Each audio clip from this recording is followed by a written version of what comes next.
Que a graça e a paz de nosso Senhor Jesus vos sejam multiplicadas. Bom dia! Queridos, hoje chegamos ao quinto e último dia de exposição do Evangelho de Marcos e estaremos meditando nos capítulos de 14 a 16.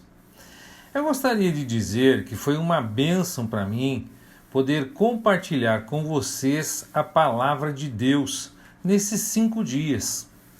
Que nossas meditações tenham contribuído para uma melhor compreensão deste Evangelho tão glorioso que é o Evangelho de Marcos. Antes de iniciarmos a nossa exposição, vamos orar. Pai Santo, muito obrigado pelo privilégio que me concedeste de passar estes 5 dias ministrando e compartilhando Tua palavra com estes meus irmãos. Abençoe a cada um deles, suprindo cada uma de suas necessidades, fortalecendo-lhes a fé e dando-lhes perseverança nessa jornada cristã que nos está proposta. E que eles sejam vasos de bênção, aonde quer que te sirvam. É o que eu te peço, Senhor, em nome de Jesus. Amém. No capítulo 14, versos 1 e 2, as autoridades judaicas começaram a planejar a morte de Cristo. Mas acima de tudo estava Deus e seus conselhos eternos. Eles agora estavam prontos para fazer tudo o que a tua mão e o teu conselho determinaram que fosse feito, como está lá em Atos, no capítulo 4, verso 28. O servo deve morrer como verdadeiro cordeiro pascal, e aquele que ministrou de maneira tão perfeita deve dar sua vida em resgate por muitos. Eles haviam decidido que não deveria ser no dia da festa, mas a vontade de Deus exigia que fosse naquele dia, e assim aconteceu. Dos versos 3 a 9, o nome da mulher não é mencionado por Marcos, mas foi Maria, irmã de Lázaro, a que se sentou aos pés de Jesus quando ele foi à sua casa, e também a que chorou a seus pés quando Lázaro, seu irmão, morreu. Só ela havia entendido o significado do anúncio do Senhor a respeito de sua morte e ressurreição. Ela não foi para o túmulo como os outros. Ela ungiu seu corpo para o sepultamento. Quando Maria ungiu Jesus com um perfume caríssimo, os discípulos a repreenderam por sua extravagância.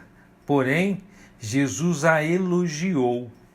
Nos versos 10 e 11 do capítulo 14, Judas se oferece aos chefes dos sacerdotes para trair a Jesus.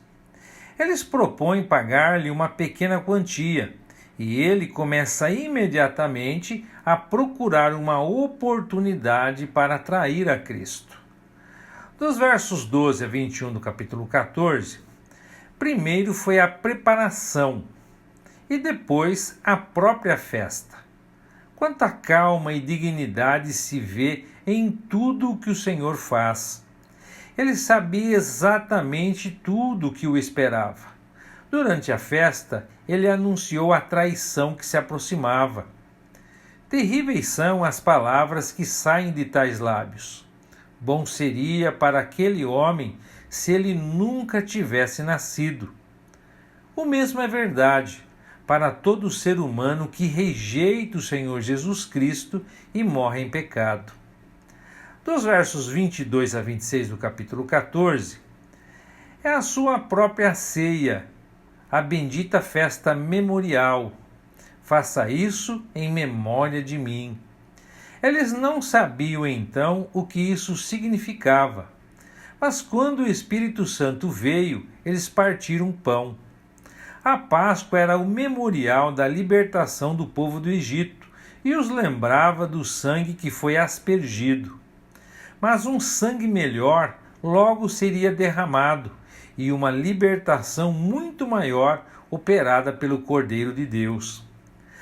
Mesmo nesse momento de grande angústia, Jesus e os discípulos reservaram um tempo para a adoração. Nos versos 27 a 31, o Senhor Jesus anunciou a dispersão das ovelhas e seu próprio castigo pela mão de Deus. O que deve ter significado para ele quando disse com seu conhecimento perfeito: ferirei o pastor. Essa ferida que aconteceu na cruz é o coração e o mistério da expiação. Mas a negação de Pedro é então prevista, e todos os discípulos, sobretudo Pedro, negaram que fariam isso.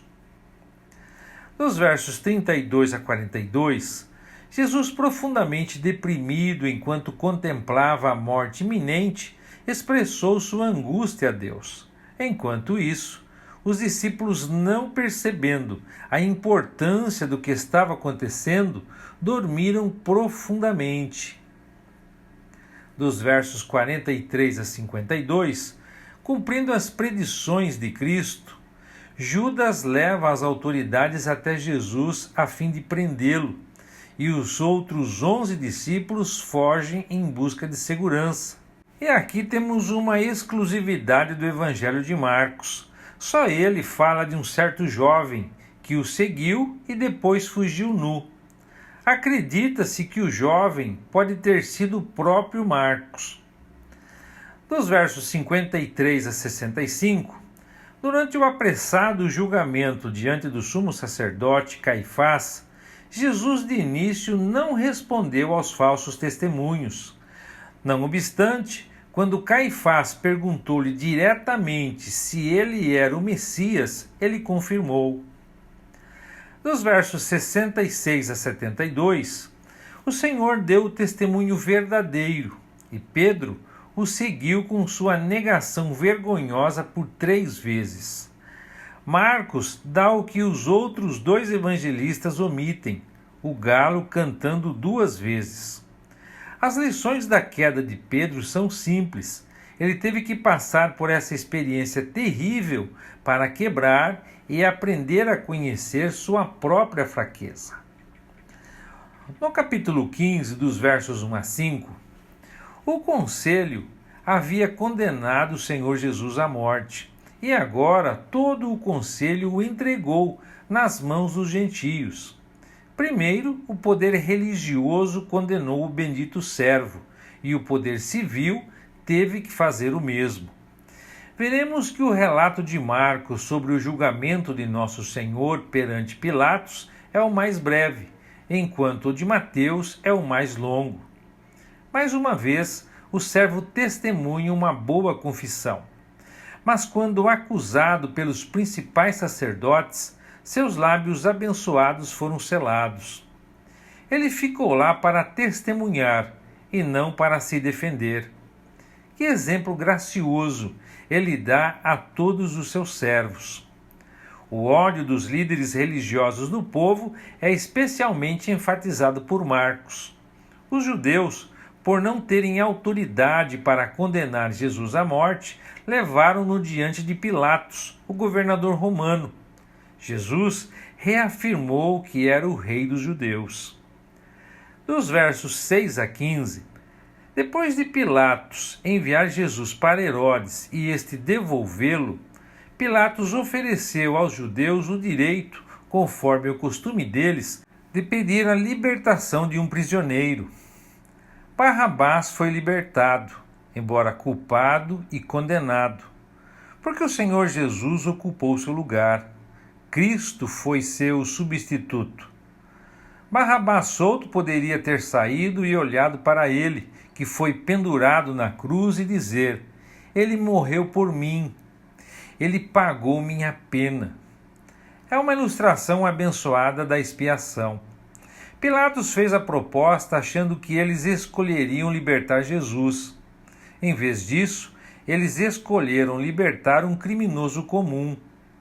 Os chefes dos sacerdotes haviam induzido o povo a fazer essa escolha fatal. Nos versos 16 a 20 do capítulo 15, Os soldados romanos zombam de Jesus vestindo-o como rei, com uma coroa de espinhos e um manto cor púrpura. O manto escarlate foi usado para representar em zombaria o manto roxo imperial. A coroa de espinhos foi feita para infligir dor cruel em sua fronte. Os espinhos vieram por causa do pecado do homem. Eles são os sinais da maldição. O Senhor levou a maldição sobre sua própria cabeça. E os soldados, fingindo adorá-lo, para depois liberá-lo para ser crucificado. Dos versos 21 a 23 do capítulo 15, Marcos nos conta quem era Simão, o Cirineu, que foi compelido a carregar sua cruz. Ele era o pai de Alexandre e Rufo, como podemos conhecê-los lá na carta de Paulo aos Romanos, no capítulo 16, verso 13. Mas Deus não se esqueceu do serviço desse servo. Os filhos de Simão tornaram-se crentes. Simão foi obrigado a carregar a cruz de Cristo na parte final do trajeto até o Calvário. Dos versos 24 a 41, é interessante notar que Marcos fala em trazê-lo ao Gólgota. A palavra traduzida por trazer realmente significa suportar. O bendito servo havia gasto todas suas forças. Que aparência ele deve ter apresentado depois de todos os açoites e indignidades cruéis. Não admira que seu verdadeiro corpo humano ficasse tão fraco. Mas ele poderia sucumbir? Nunca. Ninguém poderia tirar sua vida. Não podia ser tocado por homem ou Satanás. A morte, que é resultado do pecado, não tinha direito nenhum sobre ele. Ele deu a sua vida por um resgate. Marcos relata exclusivamente que o vinho que lhe ofereceram estava misturado com mirra para aliviar e amortecer a dor. Mas o servo não precisava disso e recusou a mistura. Marcos então dá a hora da crucificação como a terceira hora, que equivale na nossa forma de contar as horas a 9 horas da manhã. A inscrição na cruz é a mais breve em Marcos. Ele dá a substância da acusação e não o seu texto completo. O servo perfeito que glorificou tão plenamente a Deus e se entregou em todo o seu serviço está suspenso entre dois ladrões que roubaram a Deus e ao homem. Como era verdade, embora eles não soubessem, ele salvou outros. Ele não pôde salvar a si mesmo. Ele não se salvou porque ele veio para dar a sua vida por nós. Que horas foram essas? Que coração pode penetrar em seus mistérios profundos ou sondar as profundezas dos sofrimentos do Cordeiro de Deus, quando ele foi obediente até a morte e morte de cruz? A natureza, então, dá testemunho disso pelas trevas sobrenaturais, pois aquele que criou todas as coisas sofre pelo pecado da criatura. Ele foi abandonado por Deus, e então ele pagou nossa penalidade e ficou em nosso lugar na presença de um Deus santo. O grito do servo em alta voz mostra que ninguém tirou sua vida, mas que ele deu a si mesmo. E havia o véu rasgado de alto a baixo, rasgado pela própria mão de Deus. Então veio a declaração do centurião, um gentio, confessando-o como verdadeiramente filho de Deus. E as mulheres são mencionadas, que o haviam ministrado. Os homens haviam fugido, mas as mulheres, consideradas fracas, estavam lá.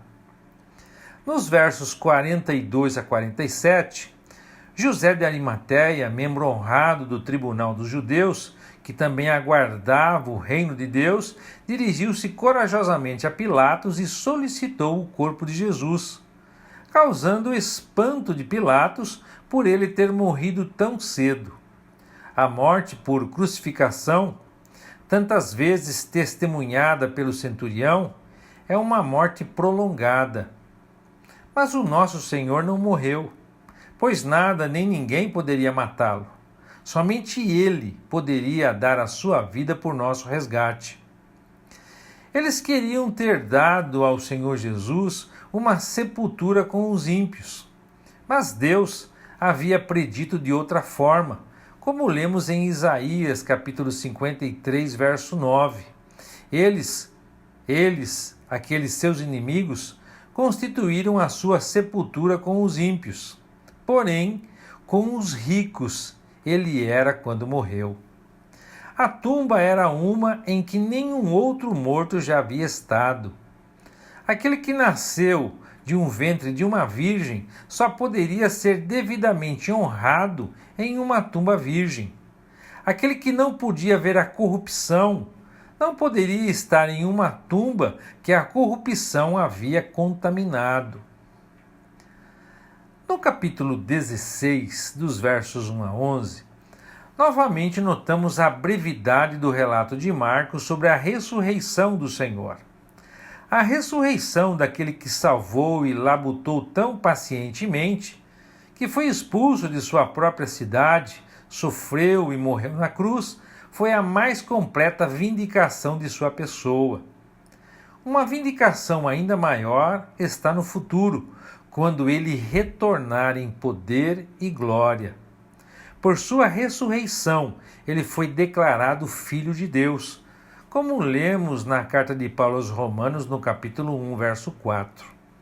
Sua ressurreição também é a prova mais completa de que sua obra na cruz foi aceita por Deus. As últimas mulheres mencionadas na cruz são as primeiras no túmulo. Quando no domingo bem cedinho 3 mulheres foram ao sepulcro para terminar a unção do corpo de Cristo para o enterro, elas ficaram espantadas de encontrar afastada a pedra que fechava a entrada do sepulcro. Quando um anjo disse-lhes que Jesus tinha ressuscitado da morte, a reação imediata delas foi de medo. Contudo, logo o próprio Jesus apareceu para Maria Madalena. Nos versos 12 a 18 do capítulo 16, aquela que veio ao túmulo muito cedo, ele apareceu primeiro. Era Maria Madalena, aquela que esteve sob o controle de demônios da maneira mais terrível. Ele apareceu primeiro a ela. Então, ele a envia com a mensagem alegre. Isso é explicado totalmente no Evangelho de João. Porém, os discípulos não acreditaram. Em seguida, ele apareceu aos discípulos no caminho para Emaús, tão amplamente relatado em Lucas. Mesmo assim, eles não acreditaram em seu testemunho. Finalmente, ele apareceu aos 11, quando eles estavam comendo. E naquele momento, ele os repreendeu por tamanha incredulidade e dureza de coração. Como isso deve tê-los humilhado. Mas a tais homens, fracos, incrédulos e duvidosos, o servo perfeito dá ordem para que eles preguem o Evangelho a toda criatura. A grande comissão difere em muitos aspectos daquela dada no Evangelho do Reino de Mateus. Em Marcos, o reino não está em vista. O servo serviu, ele deu a sua vida em resgate e a partir daí as boas novas foram divulgadas. A mensagem deve ser acreditada e a fé confessada. Aquele que não crer será condenado e os sinais deveriam segui-los. Nos versos 19 e 20 do capítulo 16, o Espírito Santo dá, por meio de Marcos, uma breve palavra sobre o retorno do filho servo para a glória de onde ele tinha vindo. O servo que se curvou tanto é erguido tão alto. Lá, à direita de Deus, ele tomou seu lugar, o homem na glória. Mas a palavra trabalhar aparece mais uma vez nesse evangelho.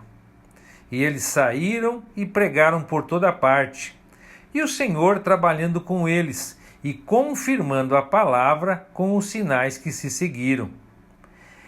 Em nenhum outro lugar dos evangelhos é dada a declaração de que o ressuscitado trabalha com seus servos. O Senhor veio de Deus para tomar o lugar de servo. Ele serviu na terra. Ele se sacrificou por nossos pecados. E agora, enquanto seus servos saem para servir em seu nome, ele ainda trabalha com eles. E assim, queridos, concluímos a exposição de hoje e o Evangelho de Marcos. Que o Eterno os abençoe e até a próxima, se Deus quiser.